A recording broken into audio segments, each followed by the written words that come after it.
Welcome to icon India.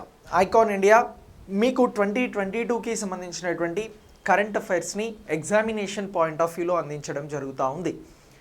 మనం ఈ క్లాస్లో సైన్స్ అండ్ టెక్నాలజీ రిలేటెడ్గా, అలాగే సోషల్ ఎంపవర్మెంట్కి సంబంధించినటువంటి టాపిక్కి రిలేటెడ్గా, పాలసీస్కి రిలేటెడ్గా ఉన్నటువంటి అంశాలను గురించి తెలుసుకుందాం. అంతకంటే ముందు ఐకాన్ ఇండియా ఆన్లైన్ ఆఫ్లైన్ క్లాసెస్ని ఇస్తూ ఉంది మీరు ప్రిపేర్ అవుతున్నటువంటి ఎగ్జామ్స్ కోసం. గ్రూప్ 2, 3, 4 అలాగే ఈఓ సిడిపిఓ కోసం మీరు ఆఫ్లైన్ క్లాసెస్ తీసుకోవాలి అని అనుకుంటే మా office address Narayanaguda metro station, Hyderabad. So metro station pillar number 1171 దగ్గర మా ఇన్స్టిట్యూట్ ఉంటుంది. ఇక మీరు ఆన్లైన్లో క్లాసెస్ తీసుకోవాలి అని అనుకుంటే ఐకాన్ ఇండియా యాప్ ద్వారా మీరు రిజిస్టర్ అవ్వచ్చు. యాప్ ఇప్పటివరకు మీరు డౌన్లోడ్ చేసుకొని లేనట్లయితే వెంటనే ప్లేస్టోర్ నుంచి కానీ ఐఓఎస్ నుంచి కానీ మీ ఫోన్ అవైలబిలిటీని బట్టి మీరు డౌన్లోడ్ చేసుకోండి ఐకాన్ ఇండియా యాప్ని. మీకు కావాల్సిన కోర్సెస్ని ఆన్లైన్లో పొందండి. ఇక మనం ఈరోజు ఏ టాపిక్స్ గురించి మాట్లాడుతున్నామని అంటే 2022 రిలేటెడ్గా ఉన్నటువంటి కరెంట్ అఫైర్స్లో ఎగ్జామినేషన్ పాయింట్ ఆఫ్ వ్యూలో వెరీ ఇంపార్టెంట్ టాపిక్గా ఫస్ట్ ఏ టాపిక్ని తీసుకుంటున్నాము అని అంటే జాతీయ లాజిస్టిక్ పాలసీ అని అంటున్నాం. ఏమంటున్నాం? జాతీయ లాజిస్టిక్ పాలసీ. సో ఈ జాతీయ లాజిస్టిక్ పాలసీ అనేది మనకి ఇంపార్టెంట్ సార్ అని అంటే చాలా ఇంపార్టెంట్ అండి. మీరు అతి త్వరలో రాయబోయేటువంటి ప్రతి ఎగ్జామ్లో కూడా క్వశ్చన్ అడగడానికి అవకాశం ఉన్నటువంటి ఏరియా. సో ఇప్పుడు ఈ జాతీయ లాజిస్టిక్ పాలసీకి సంబంధించి, నేషనల్ లాజిస్టిక్ పాలసీకి సంబంధించి సో ఇందులో ఉన్నటువంటి అన్ని అంశాలను గురించి తెలుసుకుందాం. సో సిలబస్లో చాలా క్లియర్గా అడుగుతున్నారు ఇండియాలో వచ్చినటువంటి పాలసీస్ ఏంటి అని చెప్పేసి. ఇది కొత్తగా ఇటీవల సెప్టెంబర్లో వచ్చినటువంటి పాలసీ, సెప్టెంబర్ 17న వచ్చినటువంటి పాలసీ. ఈ పాలసీ మీద క్వశ్చన్ అడగడానికి అవకాశం అనేది ఉంది. సో మీకు తెలుసు జాతీయ అంటే నేషనల్ వైడ్, పాలసీ అంటే విధానం. మరి లాజిస్టిక్ అంటే ఏంటి? లాజిస్టిక్ అని అంటే ఏమిటి అని అంటే వస్తువులను సేకరించడం, ఆ సేకరించినటువంటి వస్తువులను గమ్యస్థానాలకి చేరవేయడమే లాజిస్టిక్ అని అంటున్నాం. ఏమంటున్నాం? వస్తువులను సేకరించడం, వస్తువుల సేకరణ, అలాగే ఈ వస్తువులకి సంబంధించి వీటిని గమ్యస్థానాలకి చేర్చడం. ఇగో సింపుల్ అండి. దీన్ని ఏమంటున్నాం మనం? లాజిస్టిక్ అని చెప్పేసి మాట్లాడుతున్నాం. ఇగో ఈ లాజిస్టిక్ అనేది ఎక్కువగా ఎక్కడొస్తుంది అని అంటే ఎగుమతులు, దిగుమతులు, ఎక్స్పోర్ట్స్ అని అంటాం. సో ఈ ఎక్స్పోర్ట్స్ అండ్ ఇంపోర్ట్స్కి సంబంధించి దిగుమతులు అని అంటాం. దిగుమతులు వీటిని ఏమంటున్నాం? ఇంపోర్ట్స్ అని చెప్పేసి మాట్లాడుతూ ఉన్నాం. సో లాజిస్టిక్ అనేటువంటి పదం ఎగుమతులు దిగుమతులకి సంబంధించింది.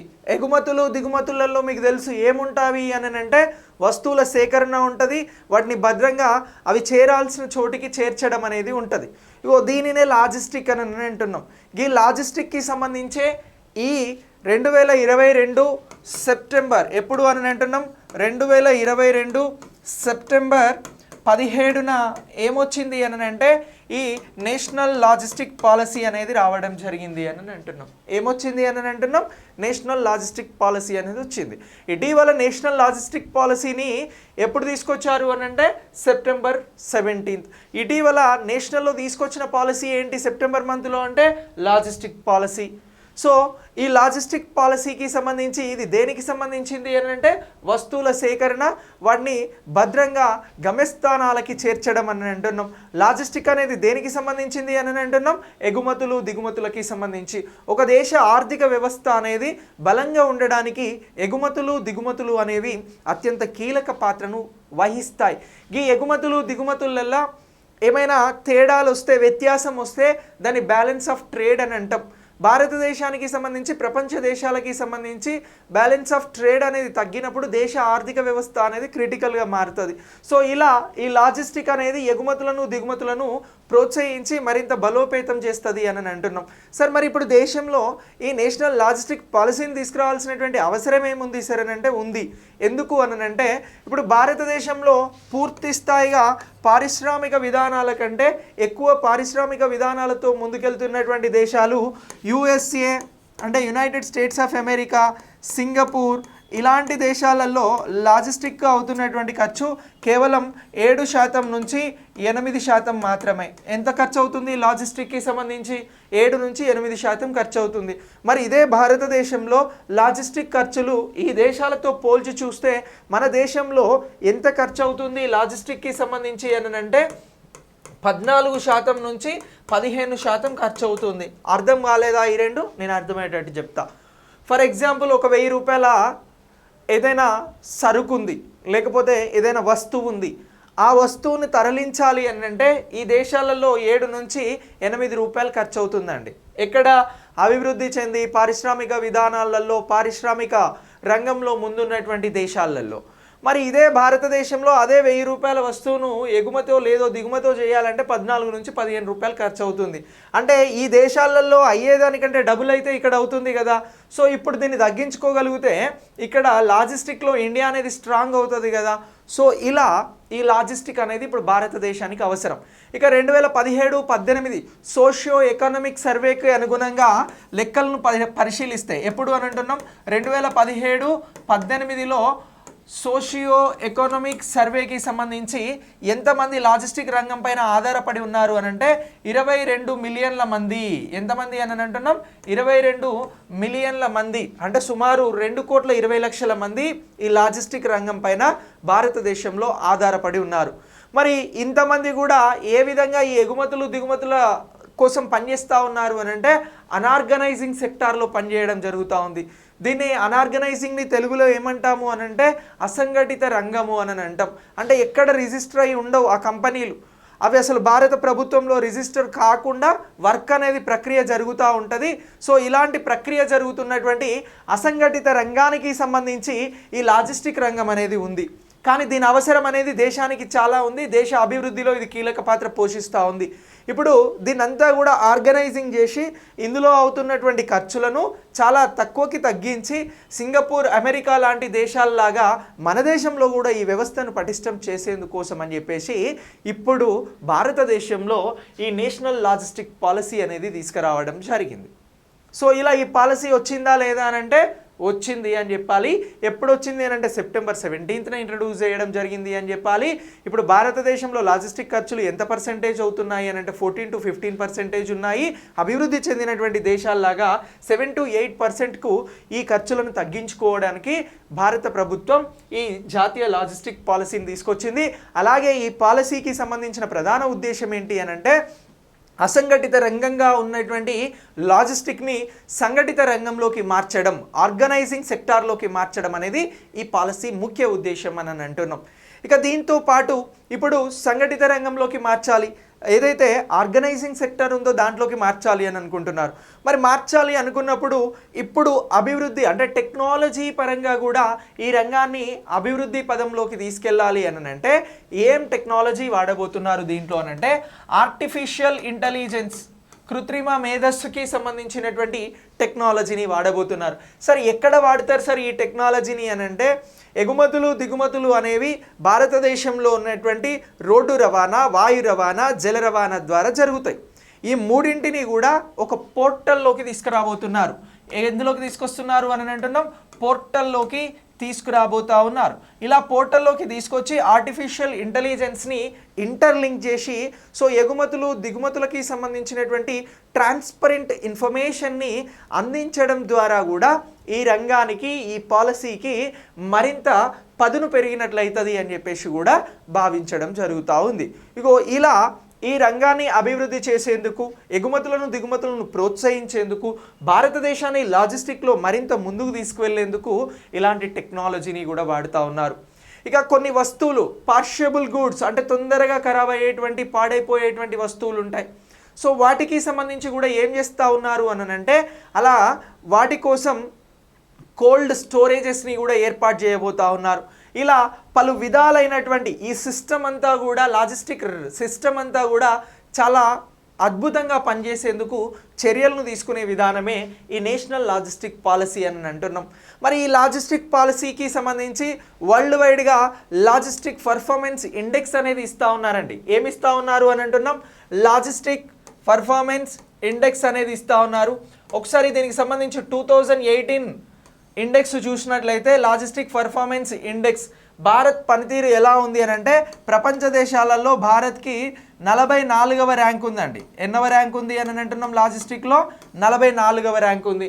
మరి మొదటి ర్యాంకు ఏ దేశం పొందింది ఈ లాజిస్టిక్ పర్ఫార్మెన్స్ ఇండెక్స్ వరల్డ్ వైడ్గా అని అంటే జర్మనీ పొందడం జరిగిందండి. ఎవరు పొందింది అని అంటున్నాం? జర్మనీ అనేది మొదటి ర్యాంకును పొందడం జరిగింది. సో 2018 వరల్డ్ లాజిస్టిక్ పర్ఫార్మెన్స్ ఇండెక్స్లో భారత్ ర్యాంక్ ఎంత అని అంటే 44వ ర్యాంక్ అని చెప్పేసి మనం గుర్తించాల్సి ఉంటుంది. సో ఇలా ఈ జాతీయ లాజిస్టిక్ పాలసీ అనేది మనకు చాలా చాలా ఇంపార్టెంట్గా మీరు గుర్తుంచుకోవాల్సి ఉంటుంది. సో క్లియర్గా ఈ సబ్జెక్ట్ ఈ కాన్సెప్ట్ అర్థమైంది కదా. సో దీని తర్వాత మనం నెక్స్ట్ ఇంకొక అంశం గురించి డిస్కస్ చేద్దాం. సో అదేంటి అని అంటే బాలికా పంచాయత్. ఏమంటున్నాం? బాలికా పంచాయతీ లేదా పంచాయత్ అని చెప్పేసి మాట్లాడుతూ ఉన్నాం. సో సింపుల్ క్వశ్చన్ రేపు ఎగ్జామ్లో, ఇటీవల భారతదేశంలో ఏ రాష్ట్రంలో మొట్టమొదటి బాలికా పంచాయతీల్ని ఏర్పాటు చేసిర్రు అని అడుగుతారు. సో ఎక్కడ ఏర్పాటు చేసిర్రు బాలికా పంచాయతీల్ని అని అంటే గుజరాత్ రాష్ట్రంలో ఏర్పాటు చేయడం జరిగింది. ఎక్కడ అని అంటున్నాం? గుజరాత్ రాష్ట్రంలోని కచ్ జిల్లాలో పలు గ్రామాలలో ఏం ఏర్పాటు చేసిర్రు అని అంటున్నాం? ఇగో ఈ బాలికా పంచాయతీలను ఏర్పాటు చేయడం జరిగింది. ఏమంటున్నాం? బాలికా పంచాయతీలను ఏర్పాటు చేయడం జరిగింది అని అంటున్నాం. సో మరి బాలికా పంచాయతీలకి సంబంధించిన ప్రధాన ఉద్దేశం ఏంటి అని అంటే ఎవరైతే 11 సంవత్సరాల నుంచి 21 సంవత్సరాల వయసు కలిగినటువంటి లేదా 10 సంవత్సరాల నుంచి 21 సంవత్సరాల వయసు కలిగినటువంటి బాలికలు యువతులు ఉంటారో వారికి సంబంధించి సామాజిక రాజకీయ చైతన్యాన్ని నింపడం అనేది ఈ కాన్సెప్ట్ ఉద్దేశం. ఏ కాన్సెప్ట్ ఉద్దేశం అని అంటున్నాం? బాలికల పంచాయతీకి సంబంధించి సామాజిక రాజకీయ అలాగే ఈ రెండు వస్తే ఆర్థిక చైతన్యం అనేది కూడా వస్తుంది. ఇగో వీటిని తీసుకురావడం అనేది దీనికి సంబంధించినటువంటి ప్రధాన ఉద్దేశం అని అంటున్నాం. సో ఇలా బాలికా పంచాయతీలను ఎందుకోసం ఏర్పాటు చేసిర్రు అని అంటే సామాజిక రాజకీయ ఆర్థిక చైతన్యం కోసం ఇటీవల గుజరాత్ రాష్ట్రంలో కచ్ జిల్లాలో పలు గ్రామాలలో బాలికా పంచాయతీలను ఏర్పాటు చేసిర్రు అని చెప్పేసి గుర్తుంచుకోవాలి. మరి ఈ బాలికా పంచాయతీలు ఎలా ఉంటాయి సార్ అని అంటే సాధారణంగా ఇప్పుడు మనకు ఉన్నటువంటి పంచాయతీ సిస్టంలో సర్పంచ్ వార్డ్ మెంబర్స్ ఎలా అయితే ఉంటారో సేమ్ అదే విధంగా ఈ 10 నుంచి 21 సంవత్సరాల వయసు కలిగినటువంటి వారు ఏ గ్రామాలలో అయితే నివసిస్తున్నటువంటి అమ్మాయిలు ఉన్నారో వారు వార్డ్ మెంబర్లుగా సర్పంచులుగా పోటీ చేస్తారు. సో ఇలా ఇటీవల ఈ గుజరాత్ నుంచి ఈ ఎవరు అని అంటే ఉర్మి, ఎవరు అని అంటున్నాం? ఉర్మి అనేటువంటి అమ్మాయి సర్పంచ్గా గెలవడం జరిగింది. ఇగో ఈమె సర్పంచ్గా గెలిచింది. ఈ బాలికా పంచాయతీలకు సంబంధించి మొదటి సర్పంచ్ ఎవరు అని అంటే ఉర్మి అని చెప్పేసి మాట్లాడుతూ ఉన్నాం. సో ఈ ఉర్మి గారు సర్పంచ్గా బాలికల పంచాయతీలకి సంబంధించి గెలవడం జరిగింది అని అంటున్నాం. మరి వీరు గ్రామాలలో ఉన్నటువంటి ఏ సమస్యలపైన పనిచేస్తారు సార్ అని అంటే వీరు బాల్య వివాహాలను అడ్డుకోవడం లేకుంటే అవి జరగకుండా చూడడం, వీటితో పాటు వరకట్న సమస్యలు అలాగే మహిళల అంటే ఈ యువతులకి సంబంధించి సమస్యలు వీటితో పాటు ఇతర సమస్యలు సామాజిక సమస్యలు ఏవైతే ఉంటాయో వాటిపైన వీరు ఏం చేస్తారు అని అంటే వర్క్ చేస్తారు. బాలికల పంచాయతీల తరపున ఎన్నికైనటువంటి యువ బాలిక లీడర్స్ ఎవరైతే ఉంటారో వీరు వీటిపైన ఈ సమస్యలపైన వర్క్ చేస్తారు అని అంటున్నాం. ఈ విధానాన్ని ఎందుకు ఇంట్రడ్యూస్ చేశారు గుజరాత్ కచ్ జిల్లాలో అని అంటే ఈ సామాజికంగా రాజకీయంగా బాలికలను ప్రోత్సహించేందుకోసం. అలాగే సస్టైనబుల్ డెవలప్మెంట్ గోల్ 5 ఏమంటున్నాం? ఎస్డిజి గోల్ 5 అని అంటున్నాం. ఈ ఎస్డిజికి సంబంధించి జెండర్ ఈక్వాలిటీ ఏదైతే ఉందో ఇగో దీన్ని కూడా పెంచడం కోసం జెండర్ పరంగా ఈక్వాలిటీని తీసుకురావడానికి సంబంధించి కూడా ఇగో దీన్ని తీసుకురావడం జరిగింది. సో ఇట్లా ఇది మనకు చాలా చాలా ఇంపార్టెంట్. ఇటీవల బాలికల పంచాయతీ బాలికా పంచాయతీలను ఎక్కడ ఏర్పాటు చేసిర్రు అని అంటే గుజరాత్ రాష్ట్రం గుర్తుండాలి, జిల్లా అనేది కచ్ జిల్లా, ఇక్కడ పలు గ్రామాలలో వచ్చిర్రు.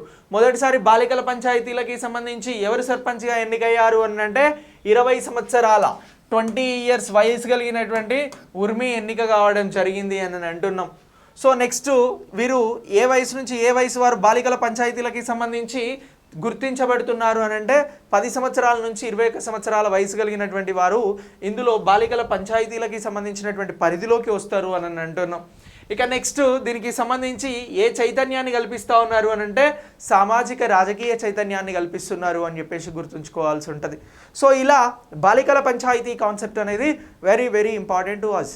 ఇక నెక్స్ట్ మరొక టాపిక్ గురించి డిస్కస్ చేద్దాం. ఇప్పుడు టెక్నాలజీ పరంగా మాట్లాడదాం. ఏమంటున్నాం, టెక్నాలజీకి సంబంధించినటువంటి అంశం ఇంటర్నేషనల్ టెక్నాలజీ పాయింట్ ఆఫ్ వ్యూలో very very important, current affairs point of వ్యూలో కూడా వెరీ వెరీ ఇంపార్టెంట్. ఇగో ఇప్పుడు మనం దేని గురించి మాట్లాడుతున్నాము అని అంటే యుఏఈ అని అంటున్నాం. సో యునైటెడ్ అరబ్ ఎమిరేట్కి సంబంధించినటువంటి రషీద్ అనేటువంటి లూనర్ గురించి మాట్లాడదాం. ఏమంటున్నాం, రషీద్కి సంబంధించినటువంటి లూనర్ అని అంటున్నాం. దీన్నే ఏమని అంటున్నాము అని అంటే రోవర్ అని చెప్పేసి కూడా మాట్లాడుతూ ఉన్నాం. లూనర్ రోవర్ లేదా రోవర్ అని చెప్పేసి రాసుకోండి. సో ఇప్పుడు ఈ రషీద్ రోవర్ గురించి యుఏఈ గురించి ఎందుకు మాట్లాడుతున్నాం సార్ అని అంటే ఈ యుఏఈ అని అంటే ఏంటి అని అంటే యునైటెడ్ అరబ్ ఎమిరేట్స్ అని చెప్పేసి మాట్లాడుతూ ఉన్నాం. ఏమంటున్నాం, యునైటెడ్ అరబ్ ఎమిరేట్స్ అని చెప్పేసి మాట్లాడుతూ ఉన్నాం. అదే యుఏఈ. ఈ యునైటెడ్ అరబ్ ఎమిరేట్స్ ఏమంటున్నాం, యునైటెడ్ అరబ్ ఎమిరేట్స్. సో ఈ యుఏఈకి సంబంధించి రషీద్ అనేటువంటి రోవర్ను ఇది నవంబర్లో ఏం చేయబోతుంది అని అంటే మూన్ మీదకి పంపించబోతా ఉంది. చందమామ మీదకి రోవర్ రషీద్ అనేటువంటి రోవర్ని యుఏఈ అనేది ప్రయోగించబోతా ఉంది. సో యుఏఈ ప్రయోగించబోయేటువంటి మూన్కి సంబంధించిన రోవర్ పేరు ఏంటి అని అంటే రషీద్ అని అంటున్నాం. సో ఈ రషీద్ రోవర్ అనేది ఎప్పుడు ప్రయోగించబడుతుంది అని అంటున్నాం, నవంబర్లో. ఎక్కడి నుంచి దీన్ని ప్రయోగిస్తున్నారు సార్ అని అంటే జాన్ కెనెడీ స్పేస్ సెంటర్ నుంచి ప్రయోగిస్తున్నారు. ఎక్కడి నుంచి, జాన్ కెనెడీ స్పేస్ సెంటర్ నుంచి దీన్ని ప్రయోగించడం జరుగుతూ ఉంది. సో జాన్ కెనెడీకి సంబంధించినటువంటి స్పేస్ సెంటర్ నుంచి ఏ రాకెట్ ద్వారా దీన్ని ప్రయోగిస్తున్నారు సార్ అని అంటే దీన్ని ఫాల్కన్ 9 రాకెట్ ద్వారా ప్రయోగించడం జరుగుతూ ఉంది. ఫాల్కన్ 9 అనేటువంటి రాకెట్ స్పేస్ ఎక్స్కి సంబంధించినటువంటిది. ఇగో ఇది ఎలాన్ మస్క్ కంపెనీ ఈ ఫాల్కన్ 9 రాకెట్ ద్వారా జాన్ కెనెడీ స్పేస్ సెంటర్ నుంచి యుఏఈకి సంబంధించినటువంటి రషీద్ అనేటువంటి మూన్ రోవర్ని ప్రయోగించబోతా ఉన్నారు నవంబర్లో. ఇటీవల ఏ దేశం మూన్ పైకి రోవర్ని పంపింది అని అడిగితే మనం రషీద్ అనే రోవర్ యుఏఈ పంపింది. ఎక్కడి నుంచి పంపింది అని అంటే జాన్ కెనెడీ స్పేస్ సెంటర్ నుంచి. ఏ రాకెట్ ద్వారా అని అంటే ఫాల్కన్ 9 రాకెట్ ద్వారా. మరి మీకు ఒక ఎగ్జాంపుల్ చెప్తా. ఇగో ఇది భూమి, ఇగో ఈ ఎర్త్కి సంబంధించి ఇప్పుడు రోవర్ అనేది మూన్ మీదకి వెళ్తూ ఉంది. మరి ఇక్కడ నుంచి ఫాల్కన్ 9 రాకెట్ ద్వారా మూన్ మీదకి ఈ రోవర్ని పంపిస్తూ ఉన్నారు, రషీద్ అనే రోవర్ని. మరి ఆ రోవర్ వెళ్ళేందుకోసం అని చెప్పేసి ఒక ల్యాండర్ కావాలి. సో ఆ ల్యాండర్ని ఏ దేశం ఇస్తుంది అని అంటే హుకుటో ఆర్ పేరుతో. ఎవరు అని అంటున్నాం, హుకుటో ఆర్ అనేటువంటి పేరుతో తయారు చేయబడినటువంటి ల్యాండర్ ఉంది. ఇగో ఈ ల్యాండర్ని ఎవరు తయారు చేసినారు అని అంటే జపాన్ తయారు చేయడం జరిగింది అని అంటున్నాం. ఎవరు తయారు చేసినారు అని అంటున్నాం, జపాన్ తయారు చేసింది. జపాన్ తయారు చేసినటువంటి హుకుటో ఆర్ ల్యాండర్ ద్వారా భూమి నుంచి మూన్ పైకి ఈ రషీద్ అనే రోవర్ వెళ్తూ ఉంది. ఓకేనా. సో ఇది ఎప్పుడు వెళ్తూ ఉంది, నవంబర్లో వెళ్తూ ఉంది. మరి నవంబర్లో వెళ్ళేటువంటి ఈ రోవర్ అనేది ఇప్పుడు యుఏఈ ప్రయోగిస్తున్నటువంటి రోవర్గా గుర్తించాలి. దీని పేరేం పేరు అని అంటే రషీద్ అని గుర్తుంచుకోవాలి. ఈ రషీద్ ఎవరు అని అంటే యుఏఈని డెవలప్ చేసినటువంటి ఒక రాజు. సో తన పేరునే ఈ రోవర్కి పెట్టడం జరిగింది. మరి ఈ రోవర్ని ఎవరు డెవలప్ చేశారు సార్ అని అంటే ఈ యుఏఈకి సంబంధించి దుబాయ్లో రషీద్ ఏమంటున్నాం, దుబాయ్లో ఉన్నటువంటి రషీద్ స్పేస్ సెంటర్ అనేది దీన్ని తయారు చేసింది. దేన్ని తయారు చేసిర్రు? రషీద్ అనే రోవర్ని తయారు చేసిర్రు. దీని వెయిట్ ఎంత ఉంటుంది సార్? రషీద్ వెయిట్ ఎంత ఉంటుంది అని అంటే 10 kgs ఉంటుంది. దీంట్లో హై రెజల్యూషన్ కెమెరాస్ అనేవి ఉంటాయి. ఏముంటాయి అని అంటున్నాం? హై రెజల్యూషన్ కెమెరాస్ అనేవి ఈ రషీద్ అనేటువంటి రోవర్లో ఉంటాయి అని చెప్పేసి చాలా క్లియర్గా మనం గుర్తుంచుకోవాల్సి ఉంటుంది. సో ఇలా ఈ రషీద్ గురించి, ఈ కెమెరాస్ గురించి మనం గుర్తుంచుకోవాలి. ఇది చందమామ మీదకి వెళ్ళి, మూన్ మీదకి వెళ్ళి ఈ రోవర్ అనేది ప్రయోగాలు చేస్తుంది. అక్కడ ఉన్నటువంటి అంశాలను వీళ్ళకి చేరవేస్తుంది. మరి ఇదే యుఏఈ అనేది ఇంతకు ముందు అంగారక గ్రహంపైకి, మార్స్ గ్రహంపైకి కూడా ఒక మిషన్ని పంపించడం జరిగింది. ఇప్పుడు మార్స్ పైకి యుఏఈ పంపించినటువంటి మిషన్ ఏంటి అని అంటే హోప్ అనేటువంటి మిషన్ని పంపించింది. ఏ మిషన్ని పంపించింది అని అంటున్నాం? Hope machine. హోప్ మిషన్ను ఎవరు పంపించారు మార్స్ పైకి అని అంటున్నాం? ఈ యుఏఈ అనేదే పంపించడం జరిగింది. ఇక్కడ మనం మూన్ పైకి పంపిస్తున్నటువంటి రషీద్ అనేటువంటి రోవర్ గురించి మాట్లాడుతున్నాం కాబట్టి ప్రీవియస్గా ఇదే యుఏఈ మార్స్ పైకి పంపించినటువంటి హోప్ మిషన్ గురించి కూడా నేను ఇక్కడ మిమ్మల్ని అప్డేట్ చేసిన. సో ఈ యుఏఈకి సంబంధించినటువంటి ముచ్చట అనేది మనకి ఇంటర్నేషనల్ కరెంట్ అఫైర్స్లో చాలా ఇంపార్టెంట్. ఈ టాపిక్ని మీరు ఇంటర్నేషనల్ పాయింట్ ఆఫ్ వ్యూలో అప్డేట్ చేసుకోండి. ఓకేనా? Thanks for watching.